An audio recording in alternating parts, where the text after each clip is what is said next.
forces in each element.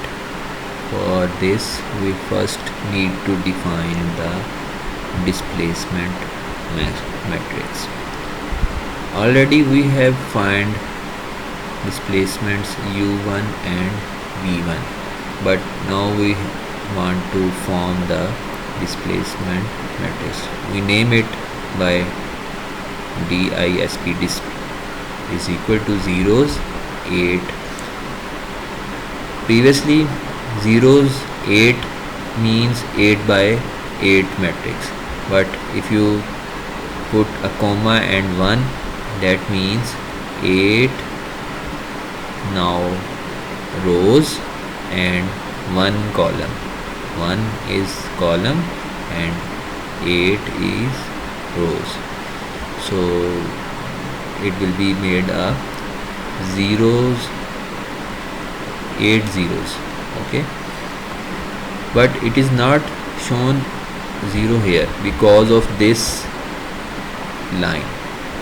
This line means that we are calling first 2 rows and first column. These two elements we have called these two elements are equal to u1 v1. That means we have found displacement and we have given these two elements u1 and v1 value. Now we know the formula force matrix is equal to K matrix and multiply by displacement matrix. So we want to find forces. We have calculated K and we have now displacement matrix as well. So when this displacement is multiplied by K, we will get the forces. So in the next slide you can see that the software has calculated the forces, all the forces at each node. This is node 1, 0 and minus 25. This is node 2, this is node 3 and this is node 4. The next line, sigma 1. Sigma means stress. For stress calculation there is a formula given that I will show you in the next slide.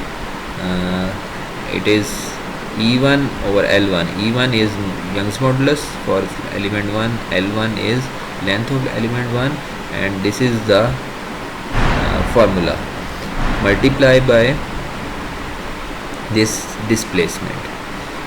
Similarly, the formula sigma 2 is for stress in element 2. So you have noted this formula in the textbook.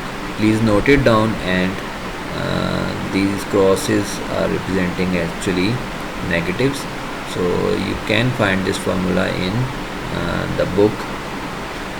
We have used this formula to find stresses, and this is the answer. You will have to match all the answers with hand solved example 3.7, and this is the complete code.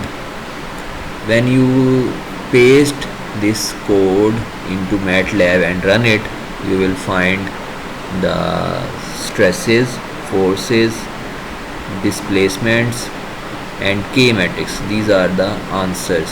These answers should match the hand solved example.